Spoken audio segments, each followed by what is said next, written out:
Three popular residence and citizenship programs have been eliminated for good in just the last couple of weeks, and one more is rumored to be on the chopping block. Today I'm going to tell you what's happening and why, and what alternatives exist so that you can create your plan B. Hi, I'm Andrew Henderson. At Nomad Capitalist, we're always monitoring residence programs and citizenship programs all around the world because we offer pretty much every program that exists out there. And so we've seen three programs get permanently eliminated just in the last few weeks. Starting on January 1st, Montenegro Citizenship by Investment Program. Get citizenship in a matter of months by buying real estate, making a donation along with it. That had been extended for a year. There was talk at the last minute it might be extended further as it had been the first time. Ostensibly under pressure from the European Union, it is now gone. That citizenship program off the table. And that was a unique one. In the last week or so, Ireland came out. It has a lesser known golden visa. It was largely offered to Chinese investors. Those were the biggest investors, called the IIP program. It was not a path to citizenship unless you lived there. There were potentially tax benefits if you did live there, but it was the ability to live in an English-speaking country with either a donation or an investment into Irish REITs or Irish business. That has now been gone, ostensibly for geopolitical reasons. The big one, we had hoped there would be some salvaging this, at least in some way. But the worst possible outcome happened in recent days in Portugal, the country's golden visa program, gone for good. The government coming out with the backing of a lot of people in the public who are frustrated seeing property prices go up, and they're using that as the scapegoat to cancel Portugal's golden visa program. Now neighboring Spain saying that if they don't cancel their program, they're going to push to have the real estate option removed. Property prices in Portugal have appreciated much more since the advent of its golden visa than the property prices in other countries, including Spain. And so those are four programs that either have been canceled or may be on the chopping block. And I want to talk about what this means for you. What we've been saying for a long time, Europe, at least politically, has an issue with rich people. I think Ireland and I think Switzerland are somewhat removed from that. But we did see last year the UK close down its investor visa program. On the advent of the Russia-Ukraine war, their position was, we don't want Russians coming in. Russians were 18%. So there's geopolitical reasons. Those are often used as a foil as well. But the idea in continental Europe is politicians want to position people who come in and invest and get residence as a problem. Now, you can still, if you want to move to Portugal, you can still say, hey, here's my income. I'm going to come to Portugal. I'm going to spend a majority of the time here. I'm going to have to pay tax. Okay? And they have a tax incentive program, but it's not perfect, especially for very high earners. That still exists. Those programs still exist. If you want to go and buy property in Europe, you could still do that, whether you want to get one of these residence permits that are a little bit, based on living there, right? So in Portugal, a self-sufficient visa. Many other countries have those. France has one. Andorra has one. A lot of countries in that part of Europe have one. Austria has one. If you want to move to these countries and live there and pay tax, you can eventually even qualify for citizenship, but there's not going to be any special conditions. What Portugal offered was, you get the best of both worlds. You have access to live in Europe if you want. You can spend time in Portugal or not.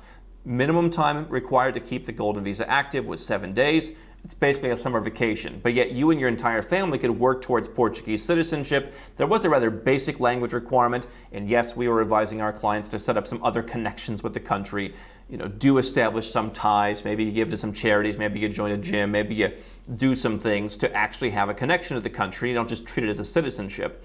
But if you renewed your golden visa, you could get citizenship without having to move. That option really will no longer exist in Europe because there are other golden visas, such as Spain next door if they don't cancel it. Greece has one. Malta has a permanent residence program. Cyprus has one. Italy has one, and they've actually become more competitive. They're talking about even adding a real estate option. Those countries are all going to require you to live there to get citizenship. The timeline to get citizenship, even if you live there, is often longer, such as 10 years in Spain and Italy. I believe that countries like Greece, and I've thought this for a long time, don't want to naturalize people who are not ethnically Greek. So even if you spend every day there for a number of years, I'm not convinced they will give it to you. By the way, last year we saw the cancellation of Bulgaria's fast-track program, which wasn't exactly a golden visa and it wasn't exactly a citizenship by investment. It was kind of in between. But the idea here is that Europe does not want people to invest money and get anything special. They are basically following the program that the United States has with its EB-5 investor program, where sure, you can invest, but then you better come and live here, you better come and pay tax, don't leave very often, and then we'll consider if we're going to give you citizenship. So if you want to move to Europe, this isn't the worst news, because there are still plenty of countries in Europe, many of them tax-friendly, that will give you a self-sufficient visa, that if you're retired, will give you a retirement visa. They have various different programs, whether it's Ireland, Portugal, Spain, France, Andorra, Greece, Austria, all over Europe, Cyprus, Malta. You can move to these countries. You're just going to pay tax, and you're going to have to change your lifestyle. For folks who wanted that great Portugal passport, a Tier A passport that lets you visit the United States, Canada, Australia, New Zealand, that gives you freedom of movement to live anywhere you want in Europe. If you're Portuguese, you can live in Ireland. You just go. You can live in Austria. You can live in Germany. You can live anywhere you want. So what we've gone from now is a situation where essentially if you've got a proper investment, and you weren't buying from some slick developer the way we were telling you and we were telling our clients, I generally avoided the slick investors. If you made a decent investment, your opportunity cost ostensibly could be zero because you had some legal fees, you had some time cost to get your golden visa set up, you had to travel there. But if you made a decent investment, it's at least feasible that you could earn all those costs back by the time the investment was returned to you in 6, 7, 10, 12 years, whatever it may be. Your next best option now, if you can afford it, is Malta's Exceptional Investor Naturalization Program, which is again kind of a hybrid of a citizenship by investment, but it's more due diligence, it's a longer timeline. It takes about 18 months and you'll get citizenship in Malta. So there's no language requirement, and their language is English. It's going to take only 18 months, but it's going to cost you close to $1 million, a little bit less now that the euro is lower against the dollar.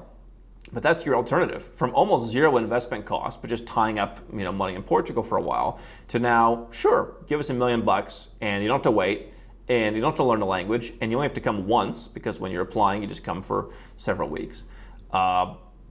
That's your alternative now. And so if you have an 8-figure net worth or greater, and you want to have one of the best passports in the world because you just want a solid backup plan to your current passport, maybe you're an American who thinks you may not always be an American, and you don't want to lower the quality of your travel privileges, your citizenship, if you ever expatriate from the United States. All right, you can get Caribbean citizenship for a fraction of the price of what you can get Maltese citizenship for, and faster. But you're not going to be able to go to the US or Canada or Australia without a visa. And so if you want that top tier citizenship, Portugal offered it to you. It had been rather slow recently, but eventually you would have gotten there. And so for folks who didn't want to wait, Malta was always an option. Now it's your only option. So you need to decide, if I'm looking at Europe, do I want residence or do I want citizenship? Now you might say, hey, Europe, they don't want rich people. Why do I want to bother? Well, the answer is you might not. This might be pushing you in the direction to say, why do I even want Europe in my portfolio at all? But again, it comes down to our audience is Western. And so I understand the Western mentality. I'm also a lifelong entrepreneur. I understand the entrepreneur mentality.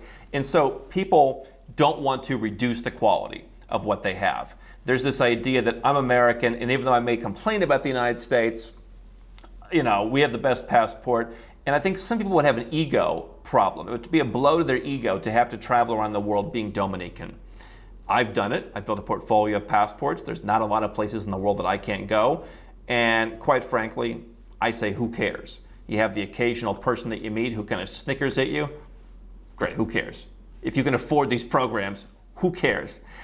But if you like the ability to have a top-tier passport, and if you like the fact that being a citizen of a European Union member state means you can move around, that's certainly a certain amount of plan B in and of itself. If I'm a Maltese citizen, I can live in Malta, but I can also go to tax-friendly Cyprus, or any of the other tax-friendly countries in the European Union. And so if something happens, whether it's a tax event, whether it's a cultural event or a social event, whether it's the next pandemic, whatever it may be, out of give or take 30 countries, you're going to have a bunch of different options.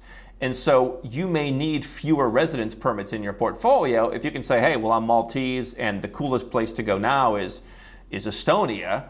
I can just go to Estonia, right? And I can take advantage of whatever it is they have to offer. And if 3 years from now Estonia no longer serves me, I can go to Ireland, or I can go to Switzerland, or I can go to Portugal. And so you have this kind of built-in optionality where you have a block of countries that you can live between, but you don't have to necessarily, you get to kind of pick and choose and shop between them.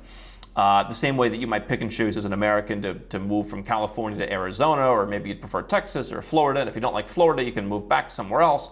That's kind of what it gets. So you've got to make a decision, two decisions to make. Number one, how does citizenship and how does residence plan into my plan B? A lot of folks just like the idea of living in Europe because it gives them something. I personally believe that Ireland and Switzerland are the best options if you want to live somewhere because of the organization, because of Ireland, the English language, because of the quality of the people, and because you can do so if you're a foreigner on a tax-friendly basis. I think those are two countries worth considering. They don't get enough play. Both will allow you to move there if you start a business or if you just go through their lump sum tax program in Switzerland. Okay, so some people just like the idea of living in Europe. And so you may not even need a golden visa. Still, golden visas exist. You shouldn't use technically a Greek golden visa to say, hey, I'm going to go and spend all my time in Austria. But you at least have access to the Schengen area and to Europe, where you can go and visit Austria without having to go as a tourist. And so that could work. You could also look at self-sufficient visas, which Portugal will still have, many other countries still have. So if the goal is to live there, right, golden visa does not require you to live there now, but it gives the optionality whenever you want to turn it on. So hey, let me get my golden visa set up in Europe. 3 years from now, I plan to leave Canada, and I want it waiting for me, and I don't want to risk any more program closures or any more changes. That's a golden visa. Hey, I'm ready to move now. Let me set up my self-sufficient residence permit. That's going to be an even easier option, and those generally don't require much, if any, investment. If the goal is just living in Europe, then that may be fine. Live in Europe as a citizen of some other country. Nothing wrong with that, right? I think Europe, to a large extent, does not discriminate against people from other countries. We have seen, Turks, for example, they have a citizenship by investment program. They've had a harder time getting European visa appointments. But I think if you're a Caribbean citizen, I push back against some of what the industry says, that if you try and get a residence permit as a St. Kitts and Nevis citizen, that European countries are going to turn up their nose and kick you out. All right, so if you want a citizenship, you may go to a Caribbean country and then get residence where you want. But if your goal is to renounce U.S. citizenship in the future, if you're saying, hey, I'm Indian and I just need a really good quality passport because I'm tired of getting visas, Malta is your best option. Otherwise, look at the remaining golden visas or look at self-sufficient visas depending on when you're looking to move. Obviously, if you have ancestry, citizenship by descent can still apply. And listen, it may take you years. It's going to take you longer than Malta in all likelihood, but it's probably not going to take you longer unless something happens along the way where you find out you don't qualify. It's probably not going to take you longer than it would have taken you under Portugal. So if you have an Irish grandparent, if you've got an Italian great-grandparent, if you've got a Slovakian great-grandparent now, or Bulgarian, or any number of countries, Nomad Capitalist is now offering a citizenship by descent service. We've improved it and we've brought it back so where we will just handle that for you. It is more involved than you think. There are documents to be dug up in many cases, but we are now handling that, and you can just email us at help@nomadcapitalist.com. But here's what I want you to take away from this. Okay, citizenship by descent if you can get it, golden visa if you want optionality, self-sufficient visas and residence permits and similar if you are ready to move now, and then citizenship for citizenship's sake. Here's what I'll tell you. 10 years ago, when we started Nomad Capitalist, and we just celebrated in Istanbul with much of our team from around the world, our 10-year anniversary. The Hong Kong capital investment entrance scheme was on its way out. You basically had to put your money in the bank or into stocks. You may have well, if you were a high net worth individual, done that anyway. It really was very straightforward, and there were a lot of benefits. Hong Kong was the #1 economy in the world back then. And then they canceled it. And we've seen numerous programs. I've been telling you all throughout the years, these programs come and go.